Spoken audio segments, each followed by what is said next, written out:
friends, welcome back to the Field and Garden Podcast.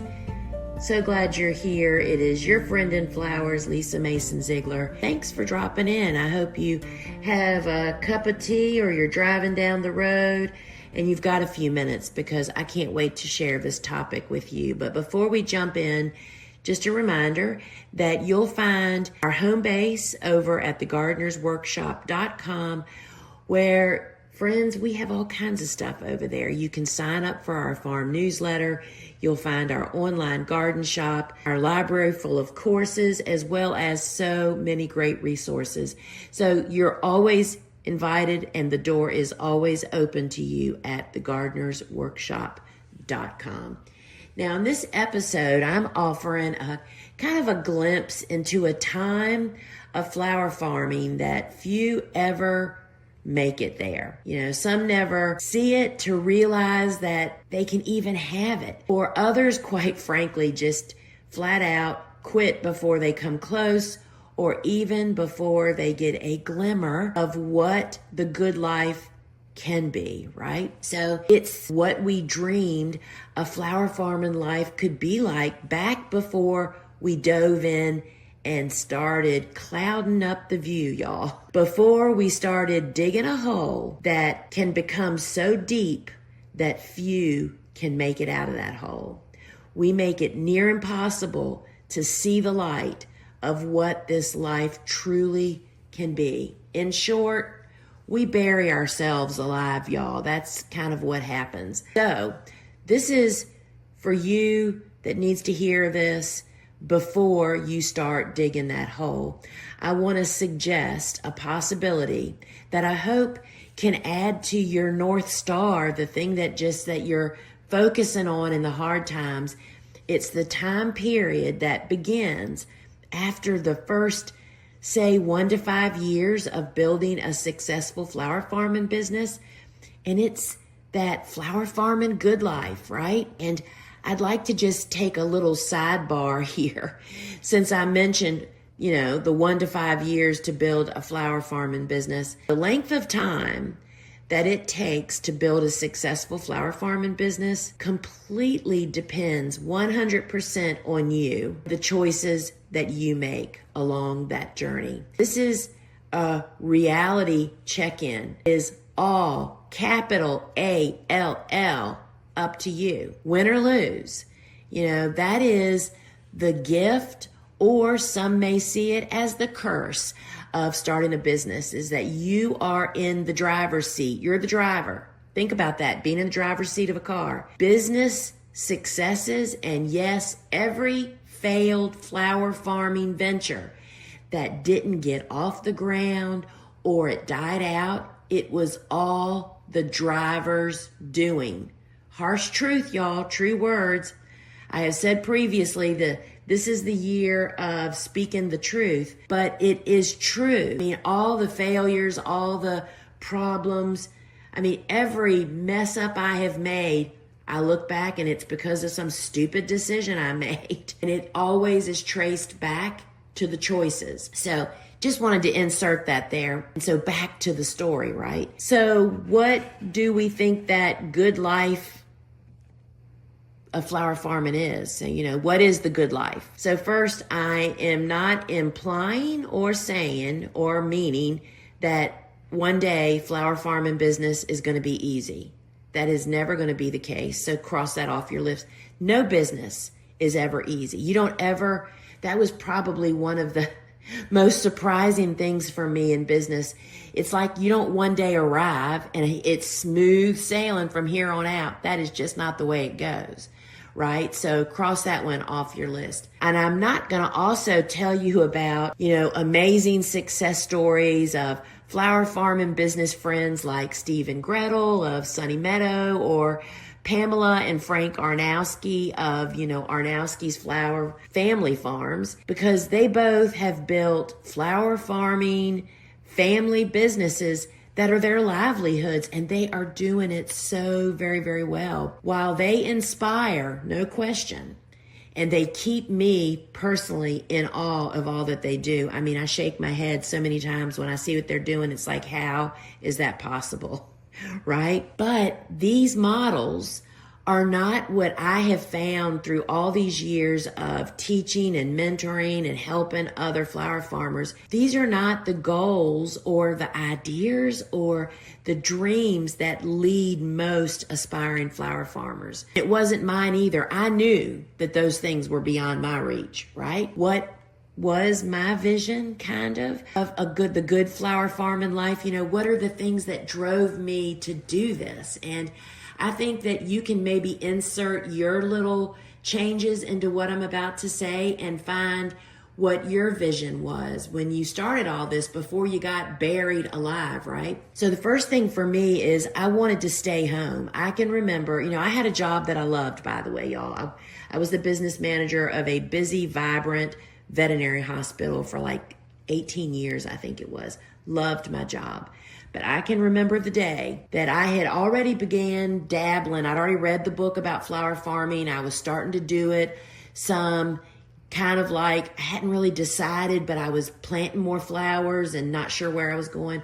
I can remember we have a drive-through gate on our driveway to get into our backyard. That's for dog safety, right? And I can remember sitting there waiting for the gate to open. I have a gate opener like you have a garage door opener, waiting for the gate to open, and the gate opened and I pulled through. And as a habit, being a dog person, you always stop and hit the button and wait for the gate to completely close before you pull away and assume that it's closing.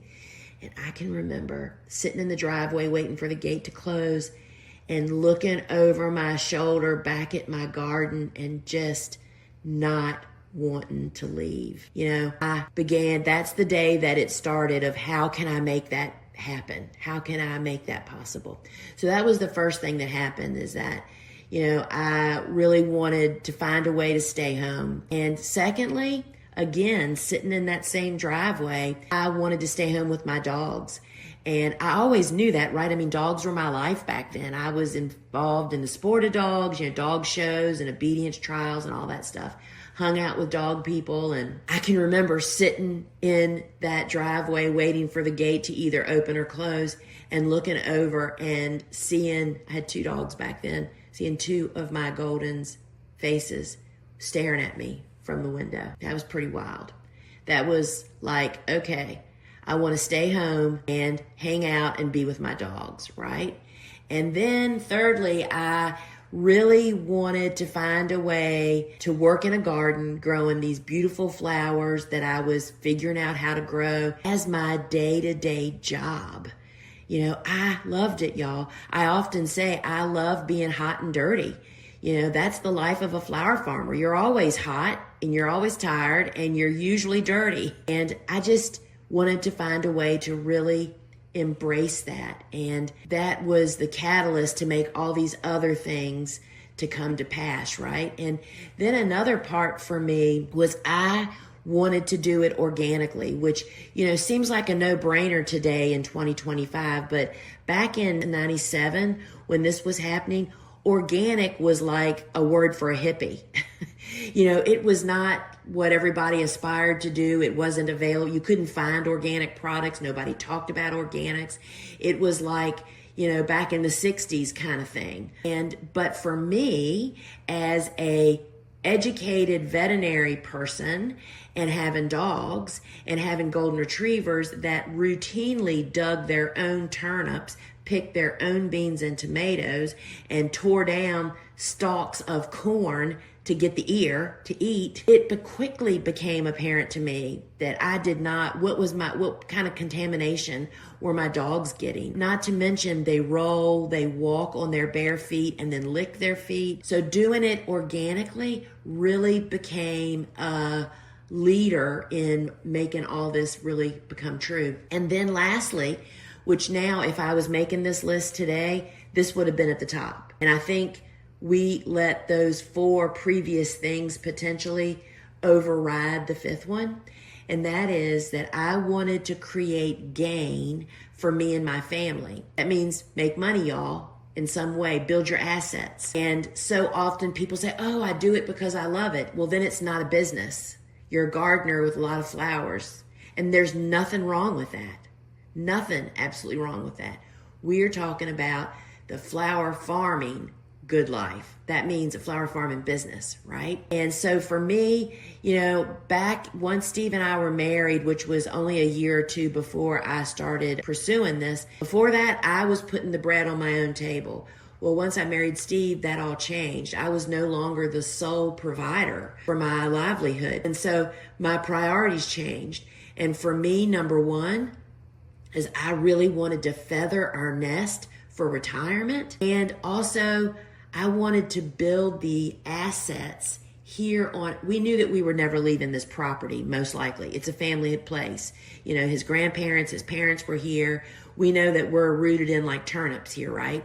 So I wanted to use my business to build assets to beautify this place so that when the day came that we were no longer in business, we had this beautiful place, right? So that was part of creating gain. So that was my vision of the good life. For you, it might be to stay home with your kids or, to start building the foundation to aspire to what Steve and Gretel are doing, right? But it all starts in the same place, right? So that was my vision of the good flower farm in life. What this vision did not include was growing way more garden than I could ever possibly care for myself. That didn't lead to total physical and mental strife, stress, and total overwhelm. This is with doing this job. Remember, y'all, this is your new job. Doing it as a 5 days a week. I work 6 to 3 most days. That's my working hours, Monday through Friday. And that was not part of my plan, right? And it also did not include leaping forward to those crops that I had no absolute idea how to grow them. On top of that, they have high upfront costs. And so even though I am totally exhausted, right, because I can't get all the work done, I lay awake at night worrying about these high investment crops that are like, are they sick? What is wrong with them? Who am I selling them to? Wondering because the blooms are blooming long before I expected them. I'm not prepared to sell yet. All these things that you didn't know because they're way ahead of where you are now. And then I thought, sleepless nights and long days do not make for success, y'all. They take out more flower farmers than we ever dreamed of, right? And then what kind of sealed the deal for the broken vision was, where am I going to sell all these flowers? I assumed that they're so gorgeous. People are just going to come out of the woodwork. Not so, y'all. Not so. So we're not going to talk about how to fix all those problems. What do all those problems have in common? They all happen because of choices that were made. Bad choices, poor choices, or premature choices, right? And what are the problems specifically that I faced and had to overcome to start a flower farm? Because I want you to know that every one of us has issues, and usually they're not unique. Other people have them, maybe just a different version of them. But for me, first off, I was barely a gardener, y'all, when I began this venture, which I actually think was kind of beneficial. I didn't have to retrain myself from a lot of gardener traits to become a flower farmer, because y'all, that's like comparing, a dog to a cat. They're both pets, but they are totally have different needs and the way you live with them, right? So I didn't have to go through that whole retraining. So I actually was trained as a flower farmer kind of alongside as I was becoming a gardener. And so then the next thing that I faced is that I didn't have access to acres of land. So I'm in the middle of the city, y'all. When I say in the middle of the city, now I am currently completely surrounded by houses. Back when I first started farming, only 2 sides of my little property had houses on it. I started with 1.17 acres. That included our house, our outbuildings. Everything was on 1.17 acres. That's less than 1.25 acres, right? And I carved my little flower farm out of that. I was surrounded on 2 sides When I say houses, I mean up against my property. And then currently now we have 2 3/4 acres, which that's a whole story in itself, right? Of how we did that in the middle of the city. But now that 2 3/4 is 100% surrounded in houses. Like people can stand on their second floor window and have a perfect bird's eye view of everything we do over here, right? And I'm in the middle of a city of 200,000 residents. That brings its own special level of lemons to make into lemonade. But I didn't have acres and acres of land. And I will just tell you the shortcut to that is you don't need acres. You really only need a 1/4 acre or a 1/2 acre garden at best for most people in most situations. So don't let that stop you. So I faced that, and I didn't know at that point in time. I carried a huge spare tire around behind me, dragging it because I felt penalized because I didn't have acres. Don't do that. You don't need to. Thirdly, y'all, because I'm in the middle of the city, I couldn't have a greenhouse. City ordinance doesn't allow it. I'm glad now that they don't because they taught me to go another way. But I couldn't have a greenhouse to either start all the seeds in that I needed or to grow in, as so many people do today. Totally felt like a loser because of that. I also didn't have a tractor. I have a tractor today. I didn't get a tractor until I'd been farming for 12 years. And lastly, the one that most of us face, I had no money, y'all. I had no funding available to really start a business flower farm.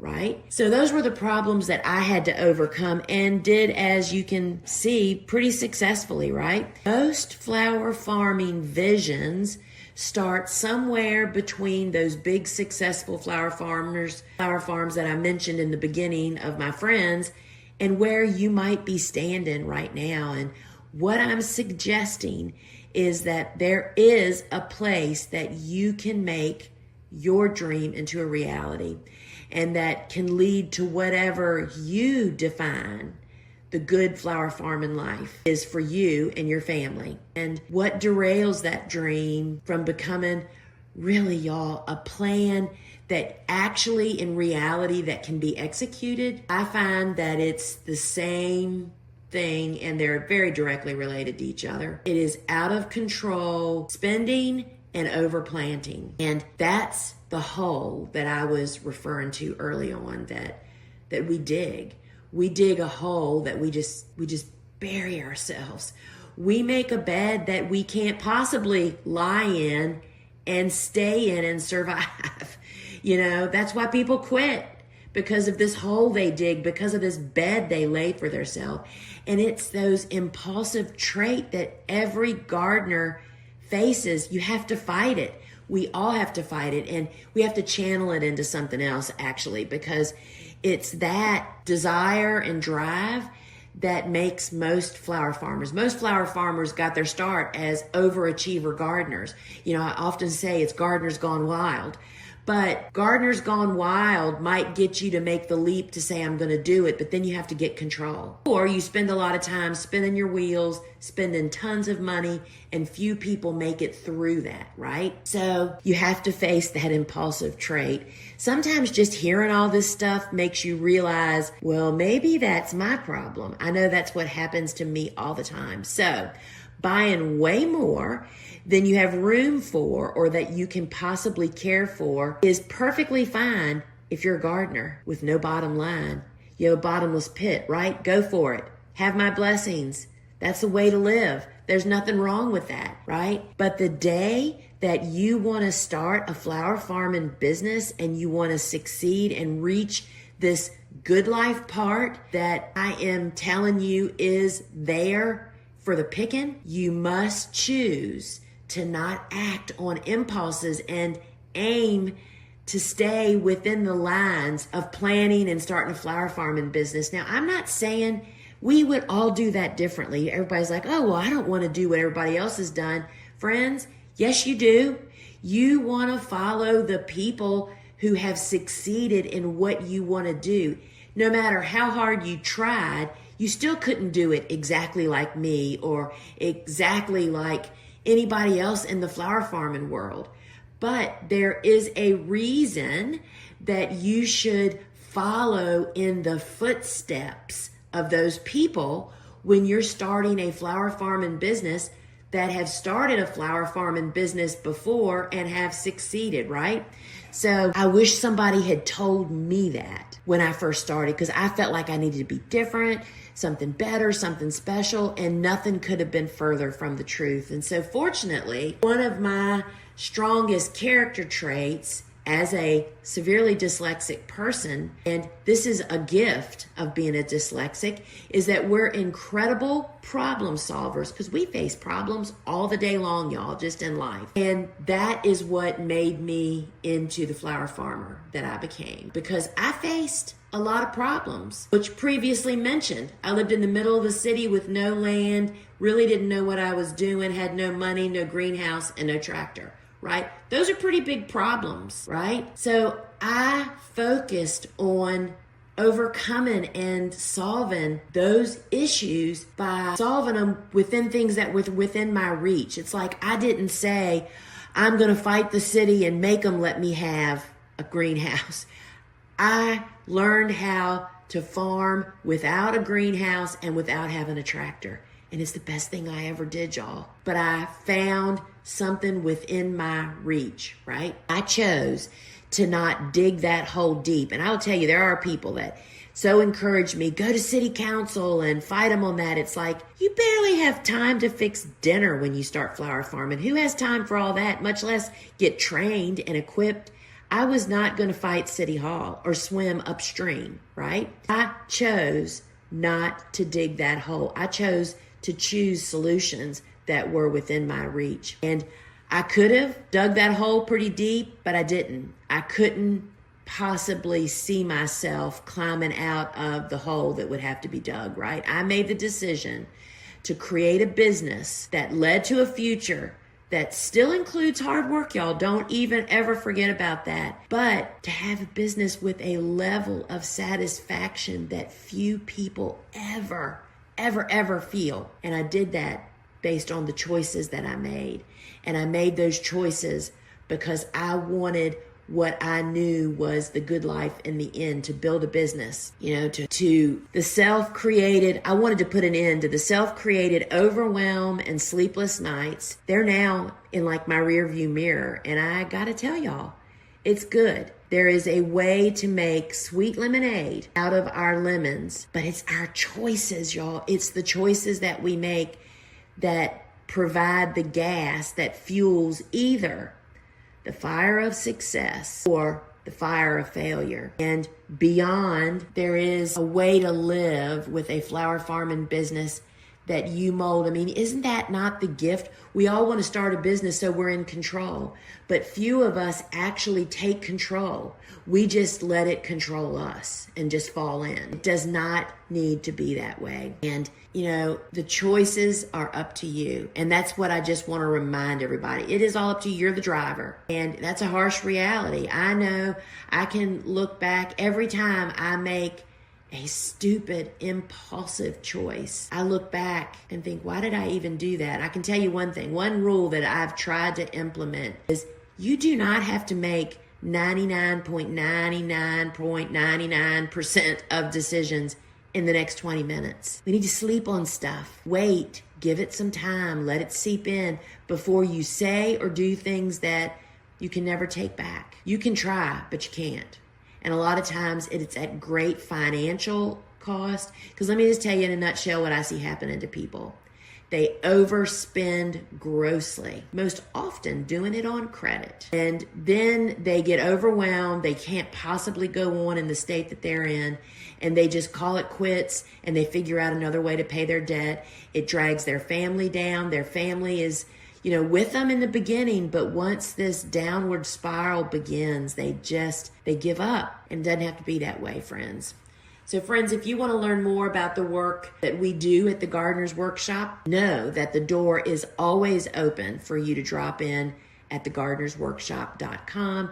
Over there, you can sign up for our newsletter, which is full of useful content, reminders, specials that are going on, things that are happening. And over there, we have so many free resources. You can also find out more about our live shopping show, our 2 phone apps. We have 2 phone apps, y'all, in case you didn't know about this. They're both available on your phone's app store. They're free. You can search your phone's app store, Gardener's Workshop, and your 2 will come up. One is the Shop app, which is where our live shopping show that happens on Fridays at 12 noon Eastern time, that really is all about what's going on the farm. We show the harvest in real time during the season, and then what else is going on here on the farm. And it is tons of fun, y'all. We give away stuff during the live show. And then we also have a Learn phone app that is home based to my community, my membership, as well as to my online courses. And inside that Learn, even if you don't own anything from us yet, there's a free online course ready and waiting for you over there.